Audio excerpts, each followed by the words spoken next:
여보, 응, 이혼합시다. 들었어. 들었어요? 그게 다예요? 아무 말도 없어요? 그래. 그동안 고생 많았어. 그게 다예요? 그게 당신이 할 말의 전부예요? 내가 뭐라고 해야 하오? 당신이 결정한 거면 그렇게 하면 되지. 정말 아무 말도 없어요? 없어. 40년을 산 사람한테 그게 다예요? 당신이 행복했으면 좋겠어. 본 영상은 실제 사연을 가상으로 표현한 작품입니다. 등장인물의 이름, 회사명 등은 가명임을 알려드립니다. 구독과 좋아요를 눌러주시면 영상을 만드는데 힘이 됩니다. 박영숙은 부엌에 서서 저녁 준비를 하고 있었다. 68년을 살아온 그녀의 손은 익숙한 동작으로 물을 썰고 있었다. 40년 동안 매일 같은 시간, 같은 자리에서 반복해온 일이었다. 하지만 오늘은 달랐다. 오늘은 마지막이 될 것이다. 거실에서는 남편 최병호가 텔레비전을 보고 있었다. 72살의 그는 퇴직 후 매일 같은 소파에 앉아 뉴스를 보거나 졸고 있었다. 40년 동안 그는 변함없었다. 말수는 적었고 감정 표현은 더 적었다. 고맙다는 말도 사랑한다는 말도 들어본 적이 없었다. 영숙은 저녁상을 차려 식탁에 놓았다. 병호는 습관처럼 자리에 앉아 수저를 들었다. 두 사람은 말없이 밥을 먹었다. 40년간 이어온 침묵의 식사였다. 여보. 영숙이 조용히 입을 열었다. 병호는 반찬을 집으며 고개를 들지 않았다. 이혼합시다. 수저 소리가 멈췄다. 병호는 천천히 고개를 들어 아내를 쳐다봤다. 영숙은 떨리는 손으로 물잔을 쥐고 있었다. 그녀의 눈빛은 단호했지만 두려움도 함께 어려 있었다. 병호는 잠시 아내를 바라보다가 다시 밥을 먹기 시작했다. 마치 아무 일도 없었던 것처럼. 들었어요? 들었어. 그게 다예요? 아무 말도 없어요? 병호는 수저를 내려놓고 물을 마셨다. 그리고 나직한 목소리로 말했다. 그래, 그동안 고생 많았소. 영숙은 가슴이 무너지는 것 같았다. 40년을 함께 산 사람이 이렇게 쉽게 받아들인다는 것이 믿기지 않았다. 울고 싶었지만 눈물도 나오지 않았다. 그저 서글플 뿐이었다. 그게 다예요? 그게 당신이 할 말의 전부예요? 내가 뭐라고 해야 하오? 당신이 결정한 거면 그렇게 하면 되지. 병호는 다시 밥을 먹기 시작했다. 그 모습을 보며 영숙은 지난 40년이 주마등처럼 스쳐 지나갔다. 결혼 첫날부터 무뚝뚝했던 남편. 아이를 낳을 때도 아플 때도 외로울 때도 그는 늘 같은 표정이었다. 감정이 있는지 없는지 알 수 없는 얼굴. 다음 날 영숙은 딸 은지를 만났다. 37살의 딸은 엄마의 말을 듣고 놀라는 표정이었다. 엄마, 정말 이혼하실 거예요? 응. 이미 아빠한테 말했어. 아빠는 뭐라고 하셨어요? 고생했다고 하더라. 은지는 한숨을 쉬었다. 그녀도 아버지의 무뚝뚝함을 잘 알고 있었다. 어릴 적부터 아버지는 늘 그랬다. 말이 없고 표현이 없었다. 엄마, 제가 뭐라고 말리지 않을게요. 엄마도 이제 행복하게 사세요. 은지의 말에 영숙은 고마우면서도 서운했다. 딸마저 자신의 이혼을 쉽게 받아들인다는 것이. 일주일 후 서류가 완성됐다. 영숙과 병호는 주민센터 앞에서 마주 섰다. 병호는 여전히 무표정이었다. 영숙은 그의 얼굴을 보며 마지막으로 물었다. 정말 아무 말도 없어요? 없어. 40년을 산 사람한테 그게 다예요? 병호는 잠시 망설이다가 고개를 끄덕였다. 당신이 행복했으면 좋겠어. 영숙은 더 이상 말하지 않았다. 두 사람은 건물 안으로 들어가 서류에 도장을 찍었다. 40년의 결혼이 그렇게 끝났다. 너무 조용하게, 너무 쉽게. 집으로 돌아온 영숙은 혼자가 된 거실을 바라봤다. 병호는 이미 짐을 싸서 작은 원룸으로 이사를 갔다. 넓은 집은 영숙의 몫이 되었다. 그녀가 원하던 자유였다. 하지만 이상하게도 가슴이 편하지 않았다. 병호가 늘 앉던 소파는 텅 비어 있었고 그가 마시던 커피잔은 찬장에 홀로 남아 있었다. 영숙은 그 잔을 집어들고 한참을 바라봤다. 이게 내가 원하던 거 맞나? 의문이 들었지만 영숙은 고개를 저었다. 이제 자유다. 40년간 남편을 위해 살았으니 이제는 자신을 위해 살아야 한다. 그렇게 스스로를 다독였다. 친구 윤명자가 찾아왔다. 70살의 그녀는 10년 전 황혼 이혼을 한 선배였다. 영수가 잘한 거야. 이제 내 인생 살아. 응, 그래야지. 처음엔 좀 허전하겠지만 곧 익숙해질 거야. 나도 그랬어. 명자의 말은 위로가 되었다. 하지만 밤이 되면 영숙은 잠을 이루지 못했다. 40년간 옆에 누워있던 사람의 부재가 너무 크게 느껴졌다. 병호의 코 고는 소리도 뒤척이는 소리도 이제는 들리지 않았다. 일주일이 지나고 영숙은 조금씩 일상을 되찾기 시작했다. 친구들과 여행 계획을 세우고 오래전 포기했던 그림 교실에도 등록했다.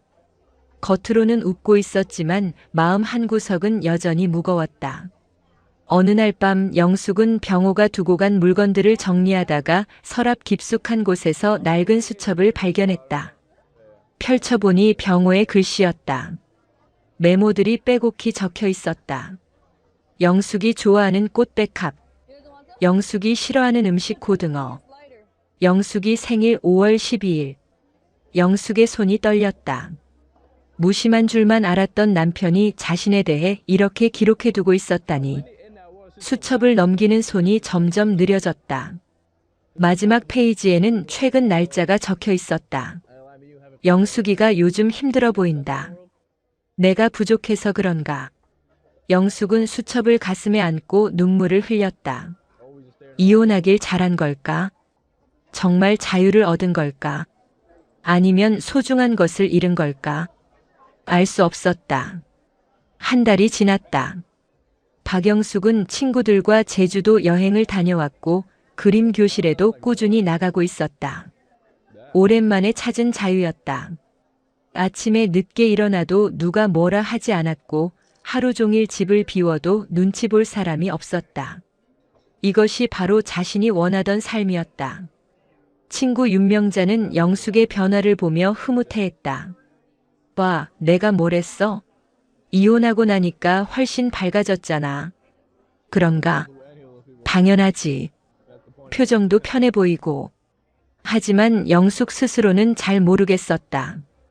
밝아진 건지 아니면 밝은 척하고 있는 건지. 낮에는 분주하게 움직이며 생각할 틈을 주지 않았지만 밤이 되면 달랐다. 저녁을 먹을 때가 가장 힘들었다. 혼자 밥상을 차리는 것이 이렇게 쓸쓸할 줄 몰랐다. 40년간 두 사람 몫의 반찬을 만들다가 이제는 혼자 먹을 만큼만 만들어야 했다. 식탁 건너편 빈 의자를 볼 때마다 가슴 한구석이 시렸다. 밤에는 더 심했다. 넓은 침대에 혼자 누워있으면 적막감이 밀려왔다. 병호의 코 고는 소리가 시끄러워서 잠 못 이뤘던 날들이 있었는데 이제는 그 소리가 그리웠다. 옆에서 뒤척이는 기척, 새벽에 화장실 가는 발소리, 그 모든 것이 그리워졌다. 어느 날 저녁 영숙은 커피를 내리려다 찬장에서 병호의 머그잔을 발견했다. 까만 도자기 잔에 아빠라는 글씨가 새겨진 딸이 어릴 적 선물한 것이었다. 영숙은 그 잔을 꺼내 손에 쥐고 한참을 바라봤다. 병호는 매일 아침 이 잔으로 커피를 마셨다. 설탕 한 스푼, 프림 반 스푼을 넣어 저어주면 고맙소라는 짧은 말을 남기곤 했다. 그게 전부였지만 지금 생각하니 그것도 소중한 일상이었다. 영숙은 잔을 도로 넣고 찬장 문을 닫았다. 하지만 마음은 쉽게 닫히지 않았다. 그림 교실에서 선생님이 말했다. 오늘은 가장 그리고 싶은 사람을 그려보세요. 영숙은 붓을 들고 망설였다. 가장 그리고 싶은 사람. 누구일까? 친구? 딸? 아니면 손은 저절로 움직였다. 무뚝뚝한 얼굴, 약간 처진 어깨, 늘 같은 표정. 병호였다. 그림을 그리며 영숙은 깨달았다. 자신이 병호의 얼굴을 너무나 자세히 기억하고 있다는 것을. 주름 하나하나, 눈빛의 색깔, 입꼬리의 각도까지. 40년을 함께 산 사람의 얼굴은 영혼에 새겨져 있었다. 집으로 돌아오는 길, 영숙은 슈퍼마켓 앞을 지나다 멈춰 섰다. 진열대에 병호가 좋아하던 오징어채가 보였다. 습관처럼 손이 뻗었다가 멈췄다. 이제는 살 필요가 없다. 집에 병호가 없으니까. 하지만 발걸음이 떨어지지 않았다. 영숙은 결국 오징어채를 집어들고 계산대로 향했다. 집에 돌아와 오징어채를 식탁에 놓고 한참을 바라봤다. 누가 먹으란 말인가. 그날 밤 휴대폰이 울렸다. 딸 은지였다. 엄마 잠깐 통화할 수 있어요? 응, 왜? 은지의 목소리가 떨리고 있었다. 엄마, 아빠가 이상해요. 영숙의 심장이 쿵 내려앉았다. 무슨 소리야? 오늘 아빠한테 전화했는데 말이 이상하셨어요. 제 이름도 잘 기억 못하시고 병원에 계세요. 뭐라고? 영숙은 자리에서 벌떡 일어났다. 손이 떨렸다. 어느 병원이야?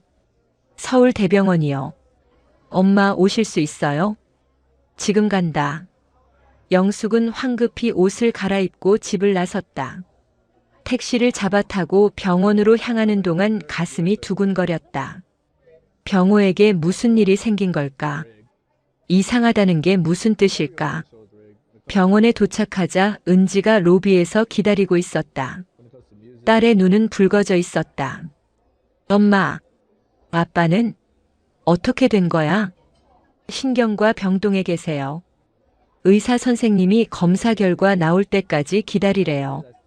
두 사람은 병실로 향했다. 복도를 걸으며 영숙의 다리가 떨렸다. 40년을 함께 산 사람. 한 달 전 이혼한 사람. 하지만 여전히 가슴 한구석을 차지하고 있는 사람. 병실 문을 열자 병호가 침대에 누워 있었다. 그는 창밖을 멍하니 바라보고 있었다. 영숙이 들어서자 고개를 돌렸다. 누구시오? 그 한마디에 영숙의 세상이 무너졌다. 병호는 진심으로 자신을 알아보지 못하는 것 같았다. 여보, 나예요. 영숙이. 영숙이? 병호는 고개를 갸우뚱했다. 그의 눈빛에는 영숙을 향한 인식이 없었다. 마치 처음 보는 사람을 대하듯. 영숙은 침대 옆에 주저앉았다. 눈물이 쏟아졌다. 이혼하고 헤어졌지만 이렇게 완전히 잊혀지는 것은 상상하지 못했다. 40년의 기억이 사라진다는 것이 이렇게 아플 줄 몰랐다. 은지가 엄마를 부축했다. 엄마, 의사 선생님이 곧 오실 거예요. 영숙은 눈물을 닦으며 병호를 바라봤다. 그는 여전히 멍한 표정으로 창밖만 보고 있었다. 자신이 원했던 해방. 하지만 이런 방식의 이별은 아니었다.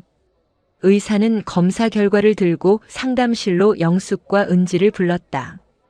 50대 중반의 신경과 전문의는 차분한 목소리로 설명을 시작했다. 환자분이 초기 치매 진단을 받으셨습니다. 알츠하이머형으로 보이는데 아직 초기 단계라 진행 속도를 늦출 수 있습니다. 영숙의 손이 떨렸다. 치매. 그 단어가 현실로 다가왔다. 얼마나 기억을 잃으신 건가요? 최근 기억부터 사라지는 경향이 있습니다. 오래된 기억은 비교적 온전하지만 가까운 사람들이나 최근 일들은 혼란스러워 하실 수 있어요. 은지가 물었다. 그럼 점점 더 심해지는 건가요? 개인차가 있습니다. 꾸준한 관리와 약물 치료로 진행을 늦출 수는 있습니다.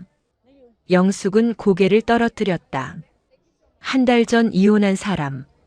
이제 자신을 기억하지 못하는 사람. 그 사람을 어떻게 대해야 할까? 병실로 돌아가자 병호는 여전히 침대에 앉아 있었다. 영숙이 들어서자 그가 고개를 들었다. 아까 그분이시오? 네. 저예요. 성함이? 박영숙이에요. 병호는 고개를 끄덕이며 뭔가 생각하는 표정이었다. 하지만 곧 다시 멍한 얼굴로 돌아왔다. 은지는 병원 일로 먼저 나가야 했다. 영숙은 홀로 병실에 남아 병호를 지켰다. 그는 말이 없었다. 가끔 창밖을 보거나 손을 만지작거릴 뿐이었다. 저녁 무렵 간호사가 식사를 가져왔다. 영숙은 병호가 밥을 먹는 것을 도와주려 했다. 제가 할게요. 아니요, 혼자 할 수 있어. 병호는 서툴지만 스스로 수저를 들고 밥을 먹었다. 그 모습을 보며 영숙은 울컥했다. 40년간 자신이 차려준 밥을 먹던 사람이 이제는 병원 밥을 혼자 먹고 있었다. 며칠이 지났다. 영숙은 매일 병원을 찾았다.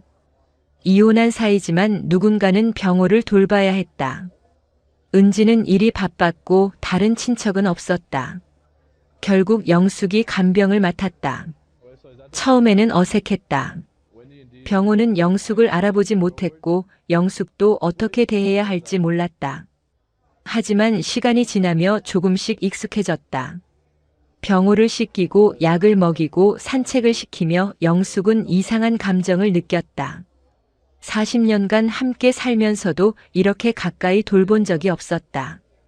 늘 각자의 공간에서 각자의 일을 했을 뿐이었다. 어느 날 오후 영숙은 병호의 짐을 정리하다가 작은 수첩을 발견했다. 그의 원룸에서 가져온 짐 속에 있었다. 펼쳐보니 일기였다. 2024년 10월 15일. 영숙이가 오늘 이혼하자고 했다. 놀랍지 않았다. 내가 부족한 남편이었다는 걸 안다. 영숙의 가슴이 쿵 내려앉았다. 다음 페이지를 넘겼다. 10월 20일. 이혼 서류에 도장을 찍었다. 영숙이가 자유로워졌으면 좋겠다. 나는 그녀를 오랫동안 묶어두었다.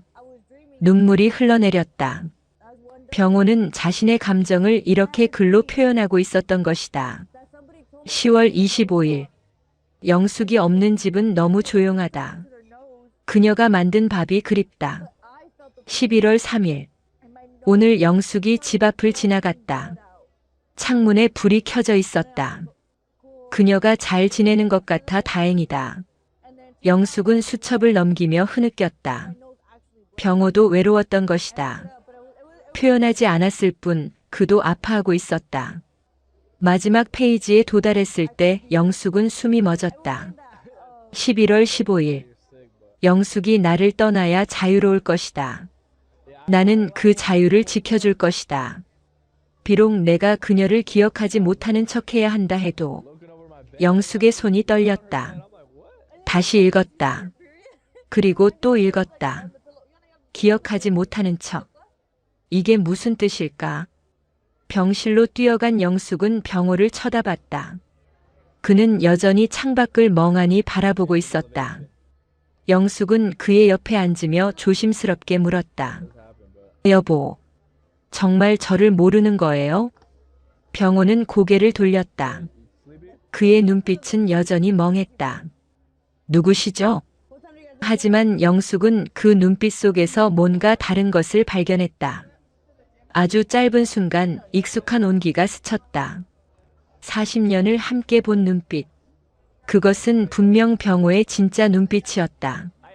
당신, 일부러 그러는 거죠? 병호는 대답하지 않았다. 다시 창밖으로 시선을 돌렸다. 하지만 그의 손이 미세하게 떨리고 있었다. 영숙은 수첩을 펼쳐 마지막 페이지를 보여줬다. 이거, 당신이 쓴 거 맞죠? 병호는 수첩을 보고 잠시 멈칫했다. 그의 눈빛이 흔들렸다. 하지만 곧 고개를 저었다. 모르겠소. 거짓말이에요. 당신 치매 아니잖아요. 영숙의 목소리가 떨렸다. 병호는 여전히 대답하지 않았다. 왜 이러는 거예요? 왜 기억 없는 척하는 거예요? 대답해줘요. 영숙의 외침에 병실이 조용해졌다. 병호는 천천히 고개를 돌려 아내를 바라봤다. 그의 눈에는 이제 더 이상 멍함이 없었다. 맑고 또렷한 영숙이 아는 그 눈빛이었다. 당신이 자유롭길 바랐소. 그 한마디에 영숙은 무너졌다. 병호는 치매가 아니었다. 일부러 기억을 잃은 척하며 자신을 지켜보고 있었던 것이다. 왜 그런 거짓말을 한 거예요? 당신이 나를 떠났는데 내가 아프다는 이유로 다시 돌아오게 만들고 싶지 않았소. 당신은 자유로워야 하니까. 영숙은 병호의 손을 잡았다. 40년 만에 처음으로 자신이 먼저 손을 잡았다. 바보. 당신이 진짜 바보예요. 병호는 쓸쓸하게 웃었다. 알고 있어. 두 사람은 한참을 말없이 손을 잡고 앉아 있었다. 40년간 나누지 못했던 온기가 손끝을 통해 전해졌다. 다음 날 아침 박영숙은 일찍 병원에 도착했다. 손에는 보온도시락이 들려 있었다. 병호가 좋아하던 된장찌개와 김치, 시금치나물을 직접 만들어 왔다. 40년간 차려주던 그 밥상을. 병실 문을 열자 병호는 이미 깨어 있었다. 그는 창밖을 보다가 영숙을 발견하고 미소 지었다. 더 이상 모르는 척하지 않는 미소였다. 왔어. 네, 아침 가져왔어요. 영숙은 간이 식탁을 펼치고 도시락을 꺼냈다. 병호는 그 모습을 조용히 지켜봤다. 40년간 봐온 익숙한 풍경이었다. 당신, 이제 그만 연극해요. 영숙이 수저를 건네며 말했다. 병호는 수저를 받아들고 잠시 망설였다. 이제 알겠구먼. 당신이 나를 용서했구나. 용서는 무슨. 화가 나요. 영숙의 목소리는 떨렸지만 눈빛은 부드러웠다. 병호는 된장찌개 한 숟가락을 떠서 입에 넣었다. 그리고 눈을 감았다. 역시 당신 손맛이요. 40년을 먹었으면서 이제 알아요? 늘 알았어. 말을 안 했을 뿐이지. 영숙은 앉아서 병호가 밥 먹는 모습을 지켜봤다. 젊은 시절에도 중년에도 늘 무표정으로 밥을 먹던 사람. 하지만 지금은 달랐다. 그의 얼굴에는 감사가 어려 있었다. 여보. 왜요? 미안했어. 40년 동안. 병호의 말에 영숙은 고개를 들었다. 그는 수저를 내려놓고 아내를 똑바로 바라봤다. 당신한테 한 번도 제대로 된 말을 안 했어. 고맙다는 말도 사랑한다는 말도. 그저 당신이 당연히 곁에 있을 거라고만 생각했지. 영숙의 눈에 눈물이 고였다. 왜 이제 와서 그런 말을 해요? 늦었어. 그래도 하고 싶었어. 병호는 떨리는 손으로 영숙의 손을 잡았다. 이혼해서 당신이 자유로워진 줄 알았어. 그런데 내가 아프다는 소식 때문에 당신이 다시 돌아올까봐 무서웠어. 그래서 기억 없는 척했어.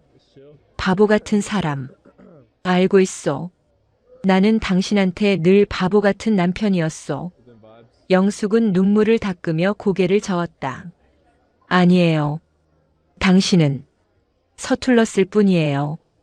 두 사람은 한참을 말없이 손을 잡고 앉아 있었다. 병실 창으로 따스한 햇살이 들어왔다. 며칠 후 병호는 퇴원했다. 영숙은 그를 자신의 집으로 데려왔다. 이혼했지만 아픈 사람을 혼자 둘 수는 없었다. 아니, 솔직히 말하면 혼자 두기 싫었다. 병호는 익숙한 집을 둘러보며 감회에 젖었다. 오랜만이요. 한 달밖에 안 됐어요. 내게는 아주 긴 시간이었어. 영숙은 부엌으로 가서 저녁 준비를 시작했다. 병호는 거실 소파에 앉아 그 모습을 바라봤다. 40년간 봐온 뒷모습이었다. 하지만 이제는 다르게 보였다. 얼마나 소중한 모습인지 알게 되었다. 저녁 식탁이 차려졌다. 영숙과 병호는 마주 앉았다. 이혼 전처럼 침묵의 식사가 아니었다. 병호가 먼저 입을 열었다. 오늘 반찬이 특별히 맛있소. 매일 똑같은 건데요. 아니요. 오늘은 특별하오. 영숙은 미소 지었다. 병호도 따라 웃었다. 40년 만에 처음으로 두 사람은 서로를 보며 웃었다. 식사 후 설거지를 하는데 병호가 다가왔다. 내가 닦을게요. 괜찮아요. 앉아 계세요. 아니요. 40년 동안 한 번도 안 도와줬소. 이제라도 하고 싶소. 두 사람은 나란히 서서 설거지를 했다. 영숙이 씻으면 병호가 닦았다. 서툴렀지만 정성스러웠다. 여보, 왜요? 우리 다시 시작할 수 있을까요? 영숙은 손을 멈추고 병호를 쳐다봤다. 그의 눈빛은 진지했다. 무엇을요? 결혼이요. 다시 결혼할 수 있을까요? 영숙은 잠시 침묵했다. 그리고 조용히 말했다. 천천히 생각해봐요. 서두르지 말고. 알았소. 병호는 아쉬워하지 않았다. 기다릴 수 있었다. 이제는 알았다. 진짜 사랑은 기다림이라는 것을. 그날 밤 영숙은 침대에 누워 생각했다. 이혼해서 자유를 얻었다고 생각했다. 하지만 진짜 자유는 따로 있었다. 미움에서 벗어나는 것, 오해를 푸는 것, 그리고 상대를 이해하는 것. 그것이 진짜 해방이었다. 다음 날 아침 영숙은 일찍 일어나 아침을 준비했다. 병호가 좋아하는 계란말이와 김 그리고 된장찌개. 식탁을 차리는데 병호가 부엌으로 들어왔다. 일찍 일어났소. 네, 아침 준비했어요. 고맙소, 영숙이. 그 한마디에 영숙은 미소 지었다. 고맙다는 말. 40년 만에 제대로 듣는 말이었다. 두 사람은 식탁에 마주 앉았다. 햇살이 창문을 통해 들어와 식탁을 비췄다. 영숙은 병호를 바라보며 말했다. 당신 말이에요. 응? 다시 결혼하는 거. 생각해 볼게요. 병호의 얼굴이 환해졌다. 정말이요? 네. 하지만 조건이 있어요. 뭐든지 들어주겠소. 앞으로는 말을 해요. 고맙다는 것도 힘든 것도 외로운 것도. 숨기지 말고. 병호는 고개를 끄덕였다. 약속하겠소. 영숙은 밥을 한 숟가락 떠서 병호의 입에 넣어줬다. 40년간 한 번도 해보지 않은 행동이었다. 병호는 눈을 감고 천천히 씹었다. 눈가에 눈물이 맺혔다. 이게 진짜 자유로운 거였구먼. 뭐가요? 서로를 이해하는 것, 미워하지 않는 것. 이게 진짜 해방이었소. 영숙도 고개를 끄덕였다. 이혼으로 얻은 자유는 공허했다. 하지만 지금 느끼는 이 자유는 달랐다. 서로를 이해하고 용서하고 다시 시작할 수 있는 자유. 창밖으로 겨울 햇살이 따스하게 비쳤다. 마지막 밥상이 아니었다. 새로운 시작의 첫 밥상이었다. 40년 만에 두 사람은 진짜로 마주보며 식사하고 있었다. 이야기가 재미있었다면 구독과 좋아요 눌러주시고 주인공에게 응원의 댓글도 부탁드립니다.